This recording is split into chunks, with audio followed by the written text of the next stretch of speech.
Hello, and welcome back to Pics and Portraits. Today's topic was actually inspired by a comment left on one of our recent videos. I am always open to suggestions. I can't guarantee I will make a video on everything that is requested, but it just so happens what was recommended is the perfect fit for us here. The sci-fi films of Soviet director Pavel Klushantsev. Now, we have covered Soviet futurism and the Soviet space program a few times on here already, Soviet sci-fi as well. You can check those videos out. But before we get into Klushantsev's work, I would like to look at something that has evaded us thus far, slipped through the cracks, a similar film, 1936's Cosmic Voyage. This was directed by Vasily Zaraflov with input from Konstantin Tsiolkovsky, who was extremely influential in the development of space travel, specifically rockets. While he never constructed a rocket, Tsiolkovsky did coin theories that would later be successfully implemented, like multi-stage launches and the Tsiolkovsky equation, obviously named after him, which I am no expert. I am not a maths or a science person, so feel free to elaborate or correct, but as I understand it, this equation is used to determine how much fuel or energy is needed to propel a rocket forward in space.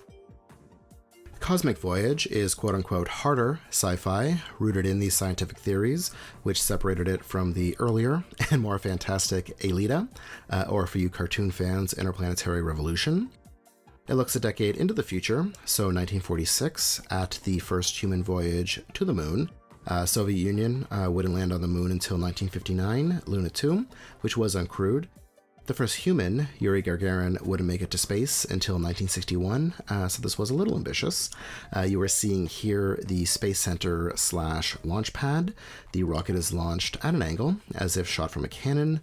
The sets and special effects in this film are amazing. There is some great stop motion work on the moon, which I think is a really interesting way of conveying weightlessness, the cosmonauts jumping through craters.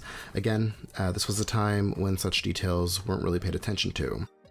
Cosmic Voyage was one of the earliest films to showcase these concepts, and because they were yet to be proven, this film is at once both realistic and speculative, and I see Klushantsev's work as an extension of this. Now, we are not going to be looking at every Klushantsev film, just a selection starting with 1947's Meteority. This is a short educational film on meteorites produced by the Leningrad Popular Science Film Studio, who have produced many of his films. You will notice a theme of this video is incredible special effects, and here these help us understand what a meteorite is, space debris that comes in contact with a planet or a moon. We see the different stages, the Meteoroid, which is the object in space, the meteor, which breaks through the planet's atmosphere, causing a reaction, a fireball, and finally the meteorite, which it becomes after it makes contact. There is also dramatizations of the significance of meteorites throughout history to different cultures, as well as real ones on display in a museum. Klushantsev began his career as a cinematographer, and it definitely shows. This is not some dry educational video. It is still visually engaging today, and I can only imagine what it was like seeing it in the late 40s. Next, we are going to be looking at Road to the Stars from 1957. This chronicles the then past, present, and future of space travel and colonization. It begins with a short, dramatized account of the discoveries of Konstantin Tsiolkovsky. It also includes the achievements of Austrian Max Valier and American Robert Goddard, who built the first liquid-fueled rocket. This was produced the same year Sputnik 1 was launched into orbit. This is profiled and celebrated before we look to the future. As mentioned earlier, this is still 4 years before a human actually traveled into space, but Road to the Stars speculates on what that journey may look like. As far as my understanding goes, it's a more accurate account than Cosmic Voyage. Weightlessness not only is shown, but is explained with this striking demonstration. I'm sure it's clear, but visually this film has a lot going on. Fans of 2001: A Space Odyssey can probably see an influence here in the film's final segment, which explores what space colonization could possibly look like. Crew members both live and work on a space station that is wheel-shaped. We see inside one of their quarters, which is advertised as having all the comforts and conveniences of a home, so television and cat. Experiments will be conducted on board. There is also a glimpse at moon colonies. According to this, the moon will serve as a base to explore space, and the film wraps up with speculation on what secrets other planets may hold.